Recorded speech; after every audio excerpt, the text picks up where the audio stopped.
Shri Venkateswara gold తాకట్టులో ఉన్న మీ బంగారాన్ని విడిపించి కొనబడును.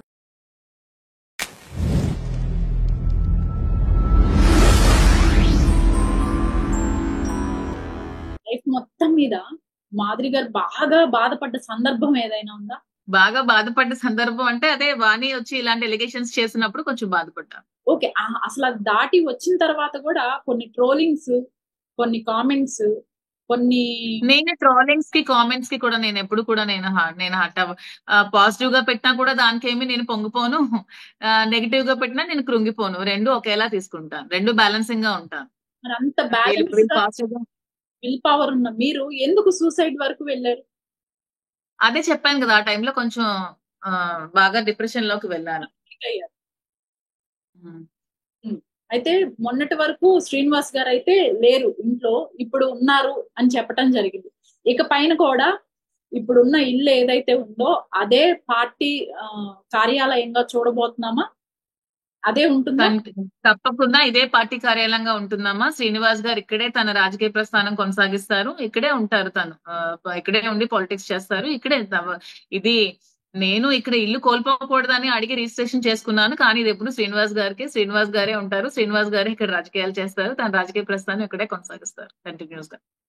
వాణి గారు శ్రీనివాస్ గారు రేపు ఎప్పుడైనా కలిసిపోయినా, లేకపోతే మీకేమి ఏజ్ తక్కువేమి కాదు, అంటే మంచి ఏజ్ లో ఉన్నారు, చక్కగా అందంగా ఉన్నారు, వీళ్ళంతా కలిసి మిమ్మల్ని ట్రాప్ చేశారని మీకు ఎప్పుడైనా అనిపించలేదా? శ్రీనివాస్ గారా? శ్రీనివాస్ గారు కానివ్వండి, లేకపోతే ఎవరైనా నిజంగా మిమ్మల్ని ట్రాప్ చేశారు? లేదు, నాకెప్పుడు అనిపించలేదు. మరి దేనికోసం ఇష్టపడ్డారంటారు మీరు అసలు? అతని మనస్తత్వం, అతని మెంటాలిటీ, అతని అభిప్రాయాలు అన్ని నచ్చి అతన్ని ఇష్టపడ్డాను. అండ్ మేము ఎప్పుడు ఇలాగా కలిసి ఇలా లివింగ్ టుగెదర్ లో ఉండాలి, ఇలా మ్యారేజ్ చేసుకోవాలని ఎప్పుడు అనుకోలేదు. ఆవిడ డైవర్స్ ఇచ్చేస్తాను, నాకు ఇంకా వద్దు, మీరు వెళ్ళిపోండి అని చెప్పి ఆవిడ డైవర్స్ కోరుకుంది. డైవర్స్ కోరుకొని 2 years ముందు డైవర్స్ కావాలని చెప్పి శ్రీనివాస్ గారిని ఇంటి నుంచి నకౌట్ చేయడం జరిగింది. సో అలాంటి సిచ్యువేషన్ లో ఎలాగా నాకు అతనంటే ఇష్టం కాబట్టి మీ ఇద్దరం కలిసి ఉండాలని నిర్ణయం తీసుకున్నాం. ఓకే, అంటే ఇది చాలా డేరెస్ట్ స్టెప్. ఇప్పుడు ప్రొఫెషన్ తీసి పక్కన పెట్టండి, పర్సనల్ లైఫ్ లో కూడా చాలా డేరింగ్ స్టెప్ ఇది. మీరు తీసుకున్నది డేరింగ్ స్టెప్. పిల్లలు నాకు తెలుసు, నేను తీసుకునేది డేరింగ్ స్టెప్ అని నాకు తెలుసు, కానీ కొన్ని నిర్ణయాలు తప్పవు, తీసుకోవాల్సి వచ్చింది, ఆ నిర్ణయానికి కట్టుబడి ఉంటున్నాను అంతే. ఓకే, పిల్లల గురించి రేపు ఫ్యూచర్ లో ఏ ప్రాబ్లం ఉండదు, వాళ్ళు అర్థం చేసుకున్నారా కంప్లీట్ గా? మా పిల్లలు అర్థం చేసుకున్నారు, నా పిల్లలకి ఎటువంటి ప్రాబ్లం లేదు, ఎవరు కూడా నా పిల్లల కోసం అంత ఫీల్ అవ్వాల్సిన అవసరం లేదు. నా పిల్లలు చాలా మెచ్యూర్డ్, చాలా తెలివైన వాళ్ళు, చాలా మంచి పిల్లలు, బాగా అర్థం చేసుకున్నారు, నాతోనే నా పిల్లలు ఉంటున్నారు, ఏం పర్వాలేదు, పిల్లల కోసం నేను బాగా చూసుకోగలను. అయితే వాలంటీర్ సినిమాని ఇప్పుడు ఏదైనా ఒక ఓటీటీ సంస్థ వచ్చి దానికోసం మిమ్మల్ని సంప్రదించచ్చా డైరెక్ట్ గా? ఇప్పుడు ఈ ఓటీటీస్ కి ఇవ్వండి అని.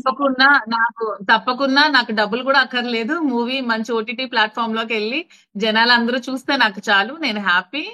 ఖచ్చితంగా ఎవరైనా అలాంటి ప్లాట్ఫామ్ వాళ్ళు 1 CR పైన పెట్టారు, డబ్బులు వద్దంటారు. అదే అంటున్నాను, 1 CR పైన పెట్టి డబ్బులు కూడా అక్కర్లేదు. ఓటీటీ ప్లాట్ఫామ్ లో వస్తే I will be more happy actual గా. ఓటీటీ ప్లాట్ఫామ్ లో శ్రీన్ గారి మూవీ, జగన్ అన్న పెట్టిన పథకాలు అన్ని జనాలకి ఇంకా క్లియర్ గా అందరూ చూడడానికి అవకాశం ఉంటుంది కాబట్టి ఓటీటీ ప్లాట్ఫామ్ కి ఎవరైనా నాకు అలాంటి అవకాశం ఇస్తే I will be more happy, నిజంగా చాలా హ్యాపీ. డబ్బులు కూడా అక్కర్లేదు నిజంగానే. సినిమా చూసి మీకు ఇండస్ట్రీ సైడ్ వాళ్ళు ఎవరైనా కాంటాక్ట్ అయ్యారా? లైక్ అంటే కాంప్లిమెంట్స్ కానీ? మూవీ చూసి నాకేమి కాంటాక్ట్ అవ్వలేదు, మా స్టోరీ కోసం కాంటాక్ట్ అయ్యారు, అంటే మా బయోగ్రఫీ కోసం కాంటాక్ట్ అయ్యారు, స్టోరీ కావాలని, స్టోరీ తీద్దామని, దీనికోసం అయితే కాంటాక్ట్ అయ్యారు. వాలంటీర్ మూవీ కోసం ఇంతవరకు మాకు ఎవరు అలా కాంటాక్ట్ అవ్వలేదు. మేబీ కాంట్రవర్సీ అవుతుందని కొంతమంది భయపడొచ్చు, ఎందుకంటే ఇప్పుడు వైసీపీ రూలింగ్ లో లేదు కాబట్టి, మాక్సిమం స్టోరీ అంతా వైసీపీ ఉంది కాబట్టి ఉంటుంది. మీరు చూసారా మూవీ? నేను చూసాను, మూవీ చూసాను. ప్లస్ పాయింట్ శ్రీనివాస్ గారి యాక్షన్. 100%.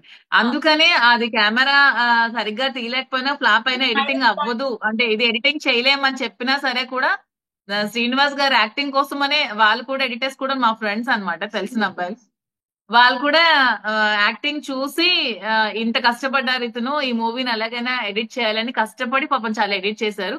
అండ్ శ్రీనివాస్ గారు అందులో యాక్ట్ చేసిన ప్రతి సీన్ కూడా సింగిల్ టేక్ లో చేశారు, నో మోర్ అనదర్ టేక్. ప్రతి సీన్ కూడా సింగిల్ టేక్ లో చేసింది. ఇంకొక టేక్ అనేది లేదు. కొన్ని ఫైట్స్ ఉన్నాయి కదా, ఉమ్. ఆ ఫైట్స్ టైంలో ఆయన ఇబ్బంది పడటం కానీ లేకపోతే ఏమన్నా దెబ్బలు తగలటం కానీ ఏమన్నా జరిగిందా? ఆ దెబ్బలు తగిలాయి, బ్లడ్ వచ్చింది, హ్యాండ్ కి చేకి దెబ్బ తగిలింది, కాలికి దెబ్బ తగిలింది, షోల్డర్ దగ్గర తగిలింది, కొంచెం ఇబ్బంది పడ్డారు. ఓకే. ఫస్ట్ టైం కదా. అవును అవును ఆ. అంటే ఫైట్ మాస్టర్స్ వీళ్ళంతా కేర్ తీసుకోలేదా? తీసుకున్నారు, కానీ ఇతనికి కంప్లీట్ గా కొత్త కదా ఇది, ఫస్ట్ ఇంకా ఫస్ట్ ఇదే కదా, తను యాక్ట్ చేయడం ఇదే ఫస్ట్ కదా. సో కేర్ తీసుకున్నారు, కానీ కొంచెం 2-3 దెబ్బలు అయితే తగిలాయి. మూవీ ఆ? కోసం మూవీ కోసం బ్లడ్ పెట్టేశారు ఒక రకంగా. మూవీ కోసం బ్లడ్ పెట్టి పాప అతను కూడా చాలా కష్టపడ్డారు. ఒక పక్క పాలిటిక్స్ చేస్తూ ఒక పక్క జనాలతో ఆ గ్యాప్ లో డైలీ ఈ 2 months లో డైలీ 3 మధ్యాహ్నం ఆఫ్టర్నూన్ 3కి షూట్ పెట్టుకునే వాళ్ళం, 3 to 6 ఒక 3 hours అంతే.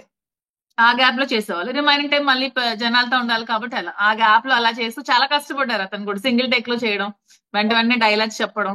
తనకి ఎలాగా స్పీచ్ అలవాటు కదా, తనకి వాయిస్ బాగుంటుంది కాబట్టి డబ్బింగ్ కూడా 2 days లో చెప్పారు మూవీ అంతటికి డబ్బింగ్. ఓకే. అంటే మీ వాయిస్ నిజంగా చాలా బాగుంది. మీరు డబ్బింగ్ గా ఇంతకు ముందు ఏమైనా చెప్పారా?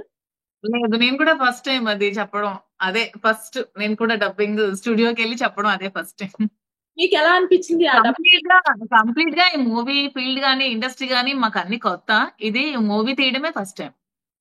అంటే ఫ్యూచర్ లో ఎక్స్పెక్ట్ చేయొచ్చులేండి ఇద్దరిని, మేబీ మిమ్మల్ని మంచి మంచి రోల్స్. నాకైతే శ్రీను గాని పాలిటిక్స్ లోనే ఉంటారు ఖచ్చితంగా. తను ఎమ్మెల్యేగా మళ్ళీ పోటీ చేస్తారు, ఖచ్చితంగా ఈసారి మినిస్టర్ అవుతారు. కానీ ఈ ఇది కాకుండా తనకు ఒక మంచి మూవీలో ఒక చిన్న రోల్, మంచి రోల్ అయితే నాకు చూడాలని అయితే కోరిక. ఒక మంచి క్యారెక్టర్ లో విలన్ షేడ్ లో గానీ నెగటివ్ షేడ్ లో ఒక మంచి ఫాదర్ క్యారెక్టర్, అలా ఏదైనా ఒక మంచి క్యారెక్టర్ చూడాలని అయితే ఉంది నాకు కోరిక. అంటే ఒక మంచి బ్యానరు, ఒక మంచి హీరో. మంచి బ్యానర్, మంచి మంచి హీరో. తన ఫేవరెట్ హీరో జూనియర్ ఎన్టీఆర్ కాబట్టి జూనియర్ ఎన్టీఆర్ మూవీలో ఒక చిన్న క్యారెక్టర్ అలా చూడాలనుకుంది. జూనియర్ ఎన్టీఆర్ ఫేవరెట్ హీరోనా శ్రీనివాస్ గారికి? శ్రీనివాస్ గారికి జూనియర్ ఎన్టీఆర్ ఫేవరెట్ హీరో. మన దేవర కూడా చూసాం, చాలా బాగుంది, అతను కూడా బాగా నచ్చింది మూవీ. మీకు నాకు కూడా బాగా నచ్చింది. మీకు ఫేవరెట్ హీరో ఎవరు? నాకు హీరో ఫేవరెట్ అంటూ ఎవరు లేరు, నేను అన్ని మూవీస్ స్టోరీ బాగుంటే చూస్తాను. హీరోయిన్స్ ఎవరైనా ఉన్నారా? హీరోయిన్స్ కూడా ఎవరు ఏం లేరు. అప్పట్లో కొంచెం అనుష్క ఇష్టం ఉండదు, ఇప్పుడు ఎవరు. శ్రీనివాస్ గారికి కూడా ఎవరు లేరా హీరోయిన్స్ లో? శ్రీనివాస్ గారికి అప్పట్లో శ్రేయ ఇష్టం ఉండేది హీరోయిన్. అయితే నేను ఒక ఫైనల్ క్వశ్చన్ అడుగుతాను, మీ దగ్గర నుంచి హానెస్ట్ ఆన్సర్ ఎక్స్పెక్ట్ చేస్తున్నాను.